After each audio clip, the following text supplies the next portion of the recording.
WNYC Studios is supported by Wise. Wise, the smart way to manage the currencies you need around the world. With the Wise account, you can send, spend, and receive in up to 40 currencies with only a few simple taps. Be smart. Get Wise. Download the Wise app today. Terms and conditions apply. On the Media is supported by Progressive Insurance. You chose to hit play on this podcast today. Smart choice. Make another smart choice with Auto Quote Explorer to compare rates from multiple car insurance companies all at once. Try it at Progressive.com. Progressive Casualty Insurance Company and affiliates, not available in all states or situations. Prices vary based on how you buy. On the Media is supported by Viking, committed to exploring the world in comfort, offering destination-focused small ship experiences on all 7 continents, with a shore excursion included in every port and programs designed for cultural enrichment. And every Viking voyage is all-inclusive, with no children and no casinos. Learn more at Viking.com. This is On the Media's Midweek Podcast. I'm Brooke Gladstone. Since taking office in January 2025, President Trump has moved quickly to consolidate his power and punish his enemies.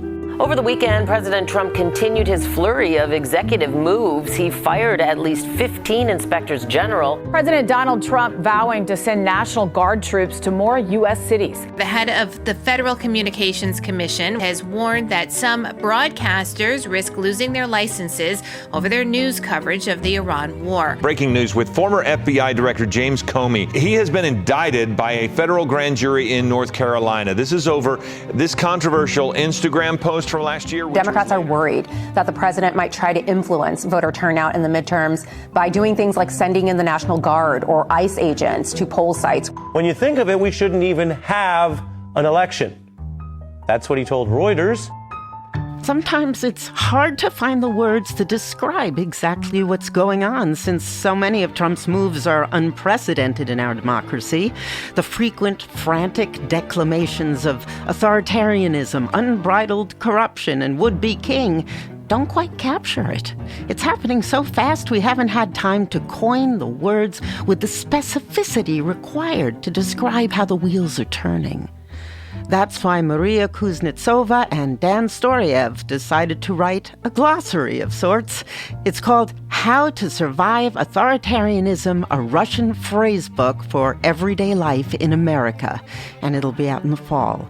Maria and Dan worked as activists and human rights defenders in Russia for about a decade before Putin's crackdowns made it too dangerous to stay. They now live abroad in exile. Maria, Dan, welcome to the show. Hi, so nice to be here. Thank you. Glad to be here. You wrote that you wanted to share the wisdom of what's called Aesopian speech. When I was in Russia, I think the word closest to that was междулиния, in between the lines. It's a hidden lexicon or a coded vocabulary that obscures meaning for the powerful while allowing you to communicate freely with your peers or others in the know. Yeah, it's something like that. The whole concept of it really goes back to the Tsarist Russia. I want to start with 3 concepts that you talk about. Ruchnoye upravlение, which means manual control, and челобитная, which means knee-bent petition. Ручное управление, the manual control, it's a newer term. It comes from Putin-era Russia, whereas челобитная goes back to the times of Ivan the Terrible. And челобитная literally means you're bowing so hard that you strike your head on the floor. In Russia, you see it all the time, where people who need something as basic as having their road paved in their city, they essentially have to record these teary messages to Vladimir Putin, asking him to intervene and do something about this. I want to add to that a huge and important part of челобитная is humiliation. And humiliation in this process is on purpose. Like Trump buying shoes that don't fit for people to wear, or have them all say he's a gift from God in cabinet meetings? Exactly. I think there is no better example here. The showdown in the Oval back with Zelensky. when Zelensky was attacked by J.D. Vance and then by Donald Trump. How can you dress like that? Yes, how can you dress like that? Do you own a suit? You never once said thank you. Exactly. What they expect isn't necessarily a thank you in a conventional sense of the word. What they expect is to have a челобитное bestowed on them. There's another one of these terms that I think show the dangers of authoritarianism, at least as a mode of government, and you can apply them directly to America again. The phrase is, and you can say it in Russian, effective manager. Крепкий хозяйственник. It denoted these technocrats within the Soviet systems who would run cities, they would run collective farms, they would run gulags in some cases. It is a successful yet ruthless technocrat. And it became especially popular in post-Soviet Russia. But then it became really popular within the Putin elite, Vladimir Putin and the rest of them being extremely impressed with the Chinese model, with the Singaporean model, with the UAE model, where you have pretty much zero political life, you have pretty much zero democratic freedoms and liberties, but at the same time you have economic growth, the trains run on time, and the streets are immaculately clean. And this is exactly what we see the contemporary right in America, people like Curtis Yarvin, for example, allegedly J.D. Vance's favorite philosopher, people like Peter Thiel, this is exactly what they advocate. They advocate for something they call a corporate monarchy. And the argument that these people give is that we need to delegate all our power to the single executive.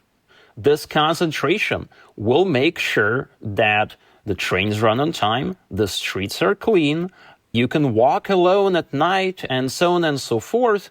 Just give up your freedom of speech.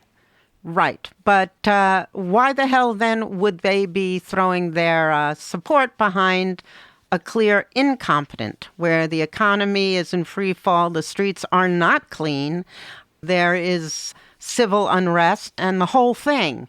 I don't know how to answer that question, but maybe it can lead us to the idea we haven't talked about yet, which is manual control. That word. Ручное управление. What we see right now in America, what we see now in Russia is quite different from what we saw in dictatorships of the 20th century. Now the regimes are very personalistic, and basically you find a person who is charismatic enough to lead the movement, and then you deal with all of the problems that arise with that. Manual control basically means that all of the bureaucrats are afraid to make any decisions, and every time they have to make one, every decision is just kicked off upstairs till it reaches the most powerful person in the country, or at least the minister. The problem with such system is that it stops reacting to routine tasks. Every task becomes political, and also problems are not resolved on time. We saw so many things like that with Vladimir Putin when local authorities, for example, just didn't even want to react to emergencies because they didn't know if the federal government would approve of that. In America, there is a great example of that. Basically, Kristi Noem wanted to approve all big spendings in DHS, which resulted in FEMA not getting money on time. You're saying that by concentrating all of this power at the top, we are creating a situation where people are frightened to act on their own initiative to address problems. A lot of things about authoritarian regimes are in tension with each other, and it's kind of contradicting tendencies. And on one hand, we have effective managers who are ruthless and who just try to run, gulag efficiently. On the other hand, authoritarianism is often quite chaotic because it doesn't prevent problems on time. And it's actually, in that way, a fragile system that hurts a lot of people. It also makes a lot of things that should not be political. It makes them political. Again, fixing the road, having FEMA working on time, on the ground, stuff like that. There are a couple of Russian phrases that both relate to leaders staying in power longer than legally allowed. And the words are, in English, castling and zeroing. Castling is rokirovka in Russian, the chess move, right, where you shield your king with your rook. So Putin, at one point, when he needed to leave the presidency so that he wouldn't be breaking the law, what he did is he created out of thin air a replacement for himself. That replacement's name was Dmitry Medvedev, who indeed became a Russian president, but then ended up continuing the exact same policies that were going on under Vladimir Putin. And in fact, it was under Medvedev that Russia invaded Georgia in 2008. What can happen in the US potentially, and I don't see people talking about that enough, is I don't see any problem with Donald Trump returning to power as vice president, while J.D. Vance or someone else becomes a president. That I guess that is possible. Donald Trump is not a young or healthy man. I think time may run out.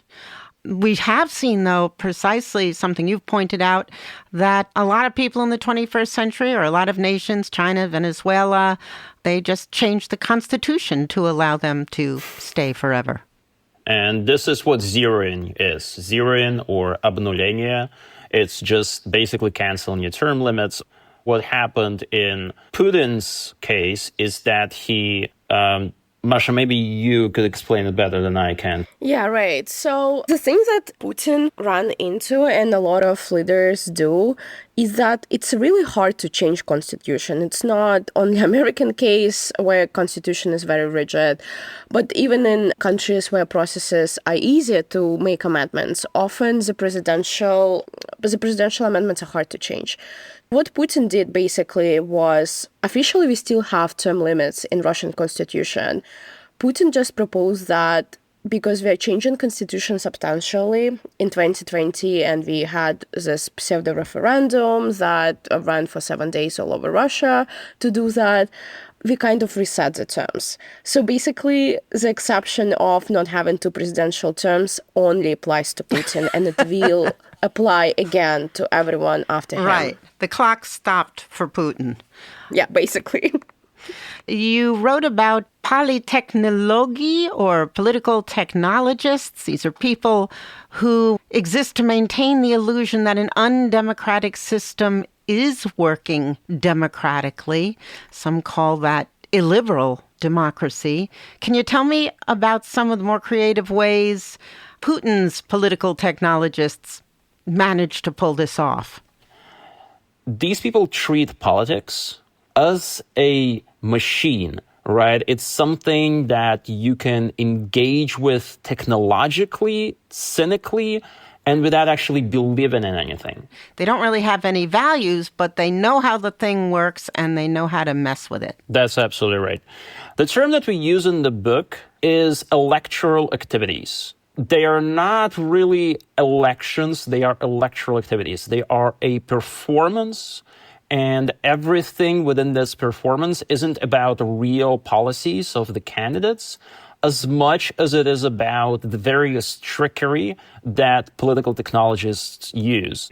For instance, in Russia, we have something called the Dead Souls. Now, the Dead Souls, of course, it's the title of the amazing novel by Russian imperial writer Nikolai Gogol.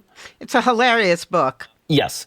Anyway, we actually have many cases in Russia where during the elections or electoral activities, you have people voting, again, quote unquote voting, and these people, they might have died years and years ago, or they may never have existed in the first place. And coincidentally, they always tend to vote for Vladimir Putin, or they vote for his favorite party, the United Russia. But this sort of trickery, it wasn't invented in Russia. It's not new. In the U.S. presidential election of 1876, Democrats were the pro-slavery party back then. The Democratic candidate Samuel Tilden, his ballots were actually decorated in some instances. They were decorated with illustration of Abe Lincoln right beside Tilden's name. And so the illiterate Republican voters would mix those two up, and they would end up voting for a pro-slavery Democrat rather than a Republican. And you give a very contemporary example in Russia that echoes that, having to do with Boris Vizhnevsky running in a city council election in St. Petersburg.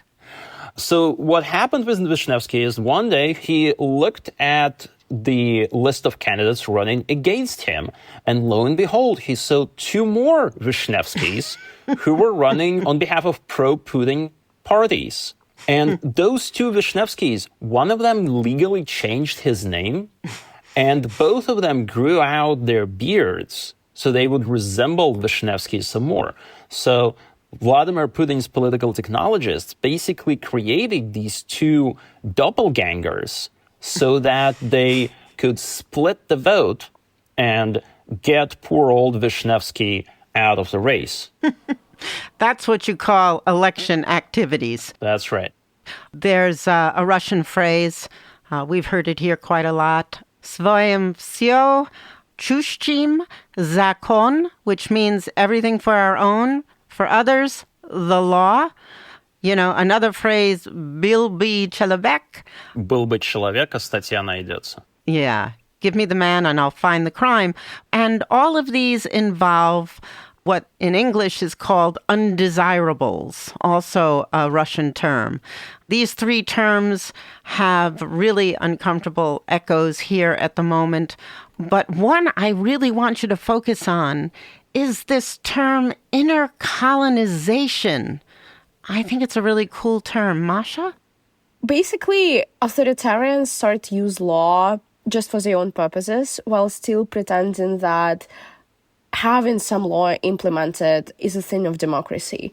They also start to use law selectively, and that's what phrases like "find me a man and I will find you a crime" refers to. And we actually have such a prominent example right now in the United States. It's what's going on with James Comey, and the fact that they're trying now to prosecute him based on an Instagram post that had 100 likes. That gives me vibes of late Putin's regime, actually. You just decide who you don't like, you decide who you want to prosecute, and then you find anything on them. That's why, for example, us as Russian activists, we always know that we either have to be saints or we have to be nuns. You have to be absolutely clear on everything so they cannot find anything on you. You have to follow absolutely all tax regulations to a letter. Ideally, you don't have any secrets that you are afraid of coming out into the world, because then they have leverage over you. It's also what I think people in America don't understand right now is that sometimes this kind of political prosecution, its goal is not to put a person into jail. The goal is to threaten you with the process, and it doesn't matter how this process ends. It basically deters a lot of people in power from even attempting to say something against the wannabe dictator. So let's turn to infopomoika, basically an information dumpster. And it's a phrase that depicts how tyranny can corrupt our perception of reality. Basically, what Putin's regime decided to do is to create as many versions of reality as possible, to confuse people and to encourage people to disengage. In Russian, we use a phrase, "we will never know the whole truth," which means that there are so many contradictory versions out there that it's impossible to find what really happened. What Russian propaganda does is creating a lot of content of low quality. That's what we call info dumpster. But it's everywhere. Hundreds of channels on all social media. It's on television. It's in newspapers. It's maybe even in the comments. And Russians use a lot of troll farms to even, engage in that way with people. You create so many things that journalists have no time to fact check them all. People get confused, and when people get confused and overwhelmed, they just disengage. The idea here, because I think people misunderstand that modern dictators, they want you to believe what they do, or they want to put you in prison. No, they actually much better off if you just don't do anything, you stay at home or you emigrate. That's where the concept of inner emigration comes in. So that's another Russian phrase we should highlight, inner immigration. Inner immigration is when a person who understands the political reality, who understands that democracy is under assault, anyway chooses to disengage and only spend time doing their personal things and basically shut themselves from politics. To add to inner immigration and to how important apathy is for modern dictatorships, another Russian saying is «Моя хата с краю, ничего не знаю», and it basically means my house is at the edge of the village, and so I don't care what happens with the rest of township. It rhymes in Russian and it doesn't really rhyme in English. But that's sort of the idea. You disengage as much as possible. This relates to another Russian phrase, budget people. Oh yes, бюджетники. You have these large swaths of population who are dependent on their livelihood on the state. And in Russia, it's quite a huge segment of the population. It's doctors, it's teachers, it's bus drivers, you name it, okay? Because only recently Russia was Soviet Union, and in the Soviet Union, you basically had no private employment, right? Everyone was employed by the state. And so that means that these people are very susceptible to pressure, especially when you need to pull off some sort of electoral activity. You need to provide some warm bodies for a demonstration in front of the American embassy, for example, which is something that happens surprisingly often. You don't actually need to do this organically. All you gotta do, you gotta send a top-down letter to a factory or a school and say, okay, tomorrow at 1 p.m., I need 100 people at this location with posters and flags. And whoever doesn't show up will get their pay docked, will get fired, will get expelled from a university. They love doing this with students, by the way. The main purpose of creating this budgetniki people is to justify and legitimize authoritarian rule. There is a good example of how budgetniki starts to form in the United States. It's when, for the last year parade that Donald Trump organized, he made thousands of military personnel to come to DC. And they had to sleep on the floor in some barracks and then to perform for the wannabe dictator on his birthday parade with no people watching. We saw that, there were no audience basically, and these troops were just marching through empty streets. That's an excellent example. Can we have a quick discussion of Tusovochka and how that relates to both the Russian and American scene right now? It's literally a little get-together. Literally, Tusovochka is a little party, a little get-together, people hanging out. But what it means in the parlance of Russian dissidents is that these Russian dissident communities, they're prone to forming bubbles. And within these bubbles, people work together, they go to protest together, they date within these bubbles. I wouldn't understand that, Dan, because I live in Brooklyn. Exactly. So if you've ever been involved with student activism, you will probably know what I'm talking about, or just activism in general. And that's a problem within both Russian opposition circles, which ended up fighting between each other significantly more than they fought Vladimir Putin, and in the United States, because in the United States, for example, when you look at the Democratic Party today, what is the Democratic Party doing? Is it 100% focused on defeating Donald Trump? Not really.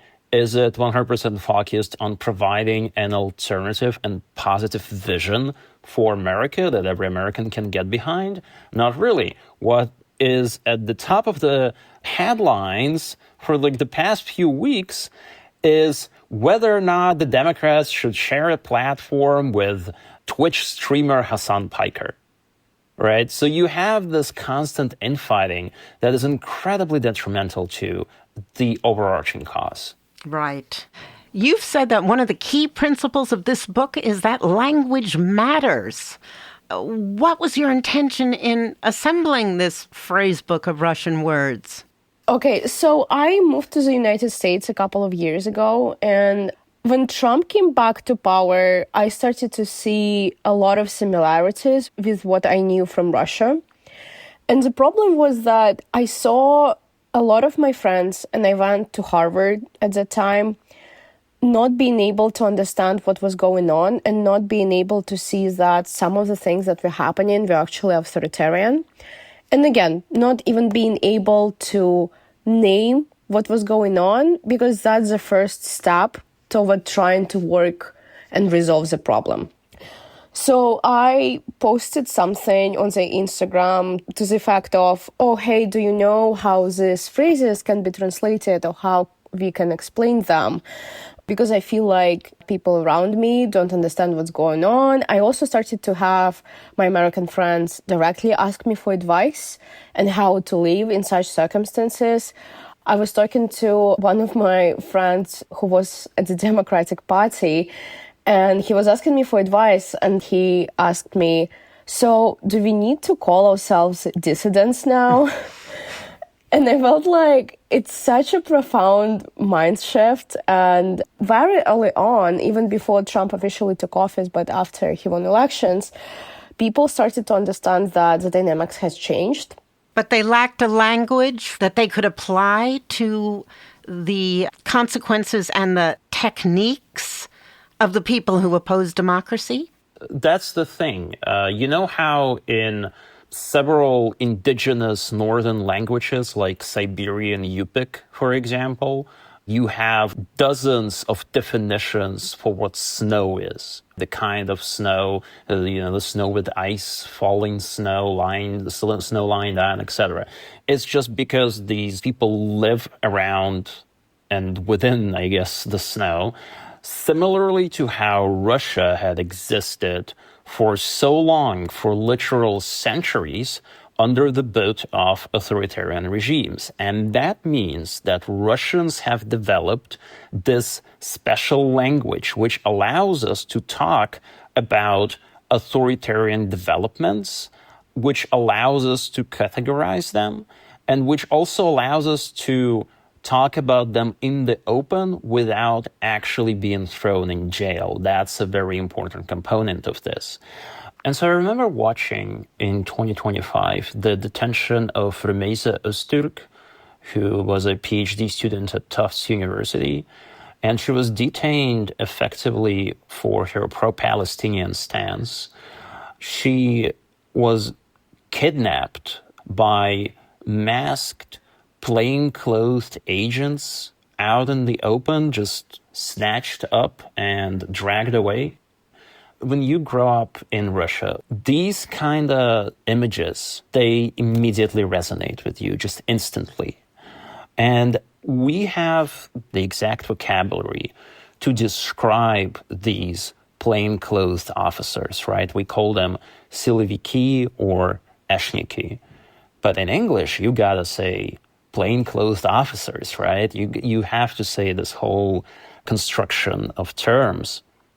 And that, I think, that's kind of the difference between this Aesopian language that is utilized by Russian activists, Russian dissidents and academics, that we have this vocabulary to describe a dictatorship. And Americans just don't. And this is exactly why we wanted to write this book, so we could help our American friends name the things happening around them, because naming something is the first step towards resisting it.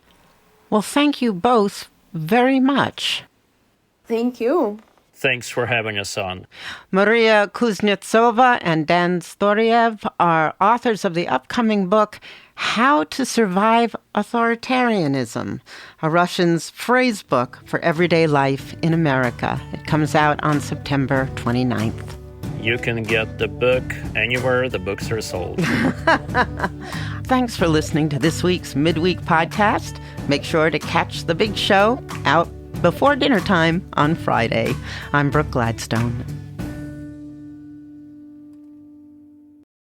Every day, WNYC Studios is working to get closer to New York and to New Yorkers. The underwriting we get from businesses helps power our independence. Learn how your organization can join in at sponsorship.wnyc.org.